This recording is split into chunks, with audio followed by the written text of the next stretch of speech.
several years now, I've been enchanted by a particular house in the village of Stanton. Perhaps I should say that I'm particularly enchanted by the setting of the house. It's so magnificent that it's my perfect dream house. The gardens alongside the road lead to the back of the property, where there's a lovely little lake graced with swimming ducks, a commanding willow tree at the water's edge. The house itself is a large 2-story Cotswold stone structure with slate roof and mullioned windows. Dignified, traditional, stately. So imagine my excitement when I first saw the for sale sign.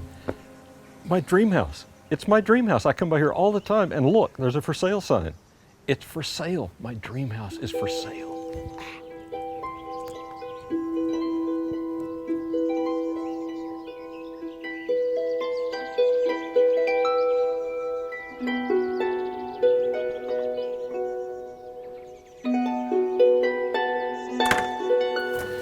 I've only been able to look at the back garden through a hole in the hedge, but I've been invited now to go into the garden. It's going to be wonderful, I'm sure. Wow.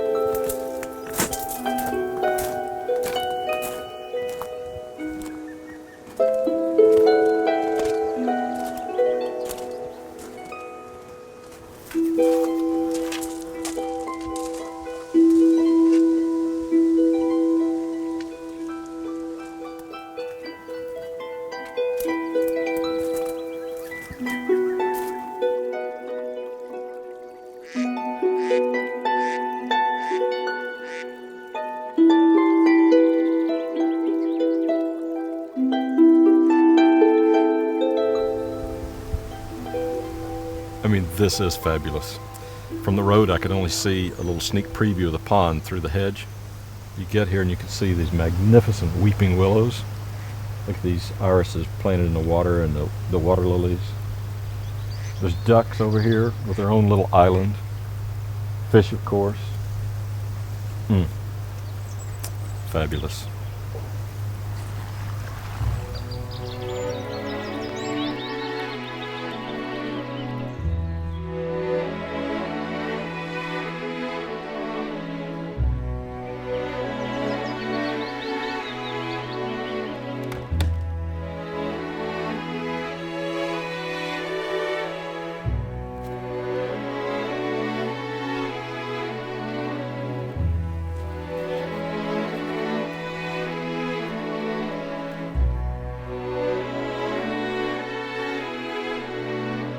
Wow.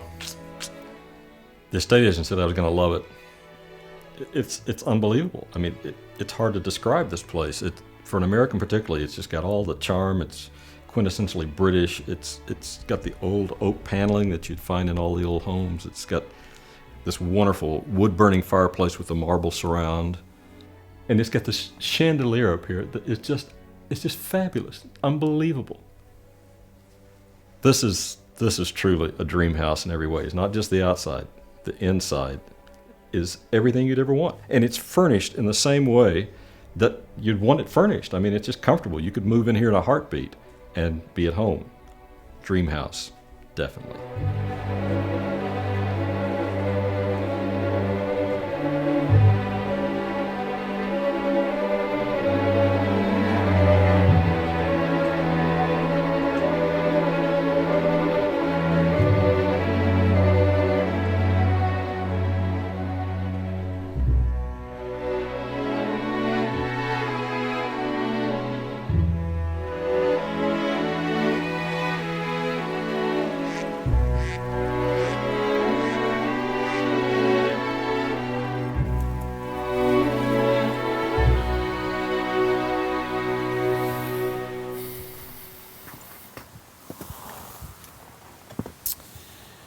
Well, it's time to get real, isn't it?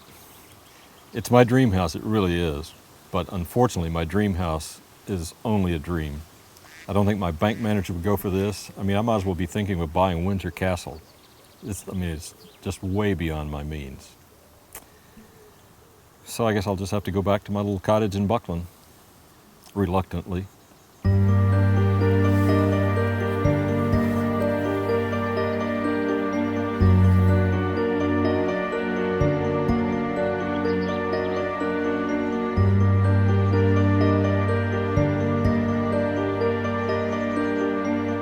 Did I really say reluctantly with reference to my little cottage in Buckland that I have come to love? The cottage that only a few short years ago was then the house of my dreams? Even today, I can't drive down the lane and see my little place without bursting with pride. Am I ever going to be content? You know, having wealth or money is never a guarantee of contentment. I can remember when I was a college student and we didn't have anything in those days. So the issue was not greed for us, it was just need. And I love that line from Solomon that says, those who have money never have money enough. Those who have wealth are never satisfied. Isn't that just exactly the way we are?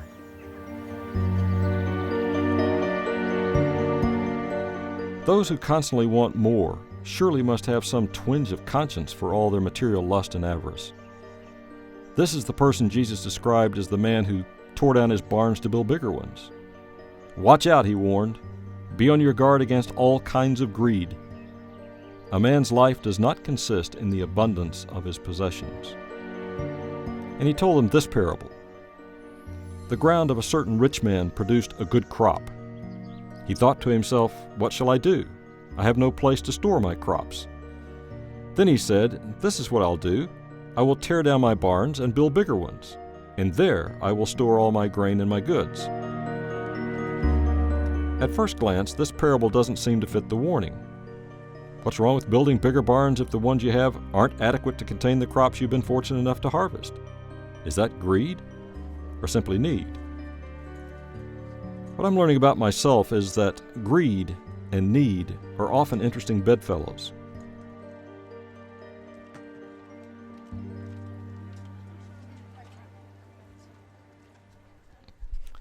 In my saner moments, I know that need sometimes serves only to mask greed. After all, what do I really need? Greed is, after all, the opposite of contentment. Would that you and I, like the Apostle Paul, could say, I know what it is to be in need, and I know what it is to have plenty. I have learned the secret of being content in any and every situation, whether well-fed or hungry, whether living in plenty or in want. The thing is, we already live in plenty.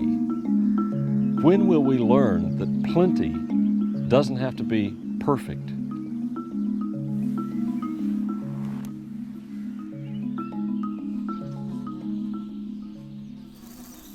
If we're ever going to be content, it's going to have to be tied up with godliness. As the Bible says, it's godliness with contentment. What we all need to do is become greedy for godliness. If we were greedy for godliness in all of the matters, we would be content.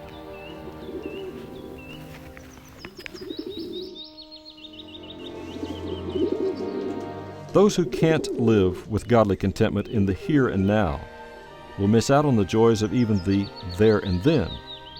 Heaven itself would disappoint them. Would that we could be greedy for godliness, for in all other matters we could at last be content. And what a refreshing peace that would bring to our world of constant striving.